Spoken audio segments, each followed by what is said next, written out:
नमस्ते। Investing minds में आपका स्वागत है। मैं हूं उत्पल चौधरी और बात होगी आपके निवेश से जुड़ी हुई खबर, चाहे वो शेयर बाजार का हो या सोना चांदी का हो। और कल आप लोगों ने मेरे वीडियो को जिस तरीके से लाइक किया और जिस तरीके से कमेंट्स लिखा, उसके लिए तहे दिल से शुक्रिया। और अब हम लोग बात करते हैं, सबसे पहले बात करेंगे बिटकॉइन को लेकर। छोटा सा बिटकॉइन पे जो है, मैंने संडे को एक वीडियो बनाया था कि किस तरीके से उसकी नैया डूबने वाली है।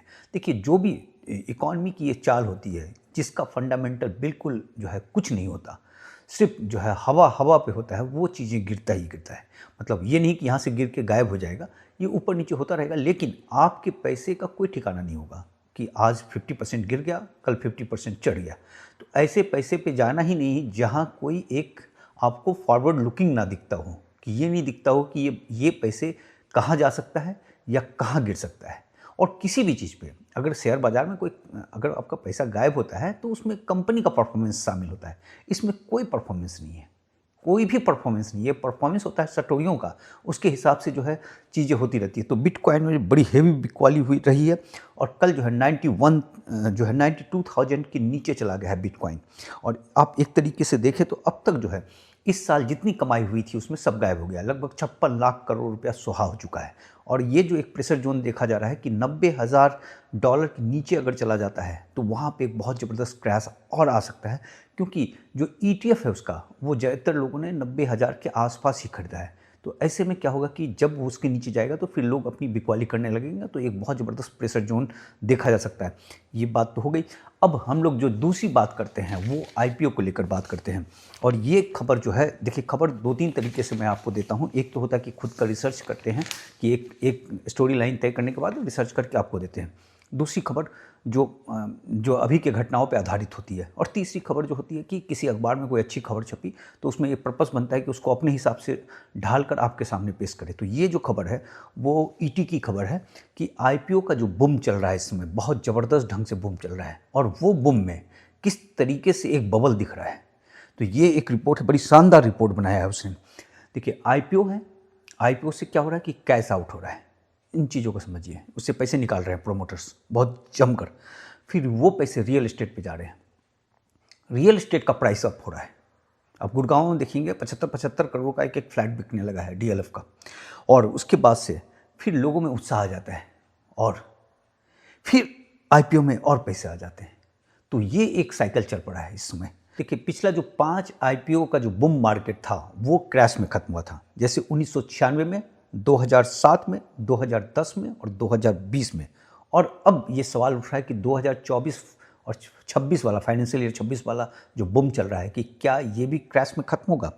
क्योंकि ये चीज़ देखा गया है कि जो पैसे आ रहे हैं, अभी यहाँ जो बूम चल रहा है, अभी 2 साल नहीं, आप इसको कहें कि 2021 से ही चल रहा है।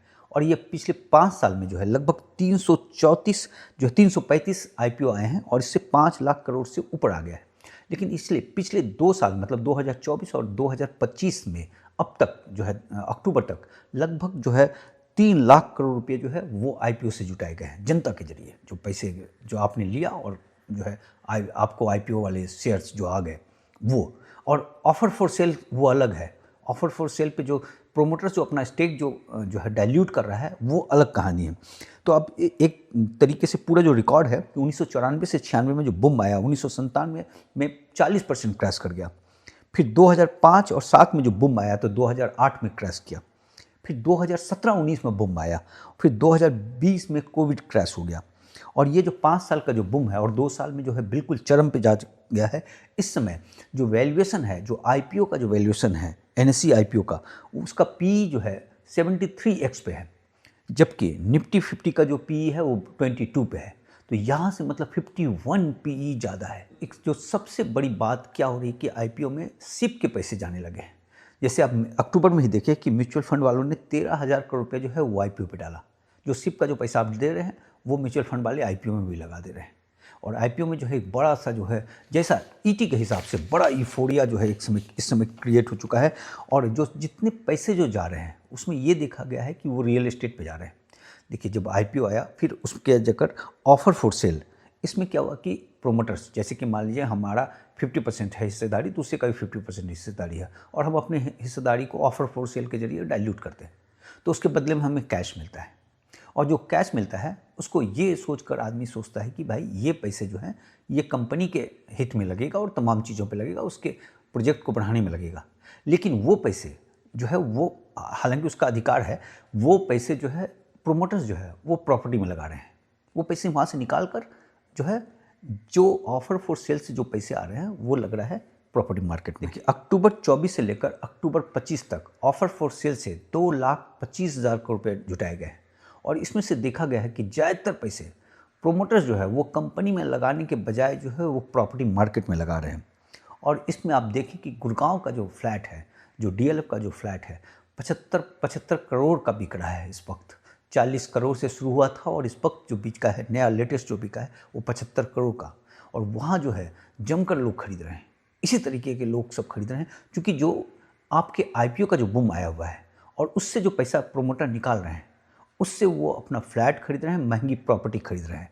तो ये एक ट्रेंड देखा गया है जो कि बहुत ही खतरनाक ट्रेंड है, क्योंकि प्रोमोटर की जो हिस्सेदारी है वो निफ्टी 50 में 23 साल के न्यूनतम स्तर पर चला गया है। निफ्टी 50 में, बाकी शेयर्स का तो आप भूल जाइए। जो आईपीओ आए हैं बहुत सारे, जो है मिड कैप वाले आए हैं, स्मॉल कैप वाले आए हैं, पेनी स्टॉक वाले आए हैं, एसएमई वाले आए हैं, तो उस सब को आप भूल जाइए। जो निफ्टी 50 में जो है प्रोमोटर्स की हिस्सेदारी कम हुई है। और लग्जरी फ्लैट में क्या हुआ कि उसकी कीमत भाग रही है। उसकी कीमत जो भाग रही है तो उसके साथ साथ ऐसा है कि डीएलएफ का जब भागा तो डीएलएफ के आजू बाजू में जो बाकी बिल्डर के फ्लैट्स हैं उसमें भी कीमत भाग गई।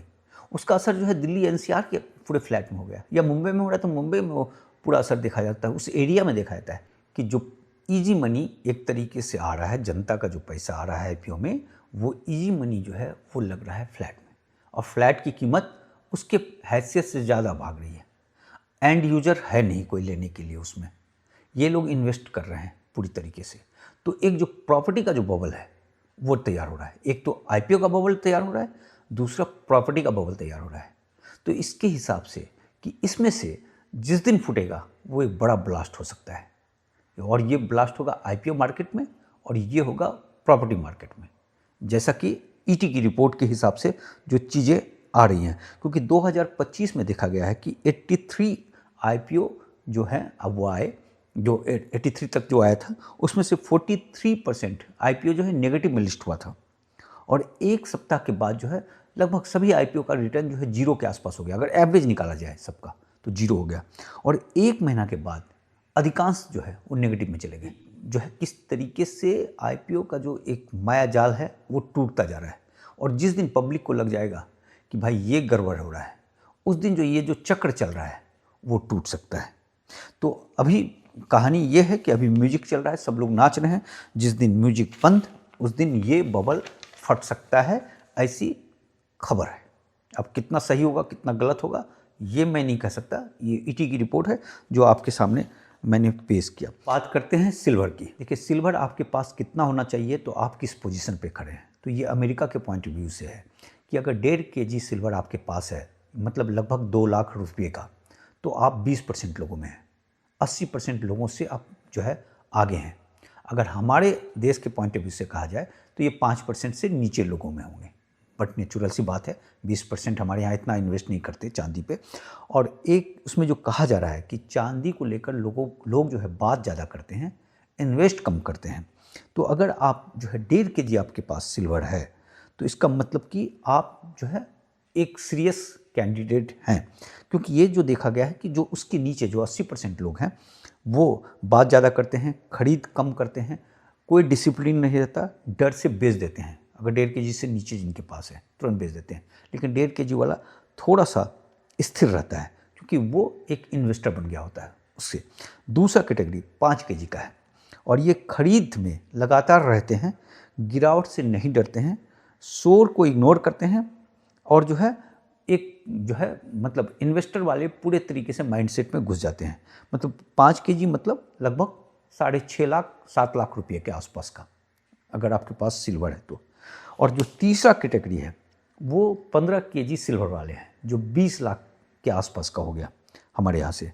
तो ये बड़े पावर होल्डर होते हैं, मार्केट में जो भी चल रहा है उससे कुछ प्रभावित नहीं होते, पैनिक प्रूफ होते हैं, जो है बड़े ट्रेंड के बारे में सोचते हैं, लंबा लॉन्ग टर्म होराइजन में रहते हैं। और ये जो है सिल्वर केस में जो बड़े जो ग्रुप होते हैं, बड़े इन्वेस्टर वाले ग्रुप, उसमें आ जाते हैं।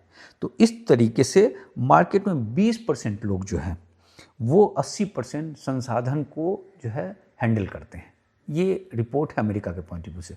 हमारे यहाँ इसको घटाकर आपको 5% कर देना पड़ेगा, जो है 5% के अंदर ही सब कुछ करना पड़ेगा। तो मतलब ये सोच लीजिए कि अगर 1.5 kg सिल्वर है तो आप अमेरिका के पॉइंट ऑफ व्यू से भी जो है, मतलब 2 लाख रुपये अगर सिल्वर में आपने लगा रखा है तो आप अमेरिका के पॉइंट ऑफ व्यू से भी वहाँ के 20% लोगों में शामिल है जो है, जबकि वहाँ का पर कैपिटा काफ़ी ज़बरदस्त है, हमारे पर कैपिटा की तुलना में जो है बहुत ही ज़बरदस्त है। और ये एक रिपोर्ट में कहा जा रहा है कि ज़्यादातर सिल्वर जो है वो आम लोगों के पास कम है। बातें बहुत हो रही है लेकिन आम लोगों के पास कम है।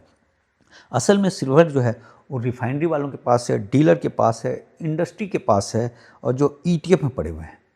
तो ये एक जो है सिल्वर को लेकर एक रिपोर्ट है।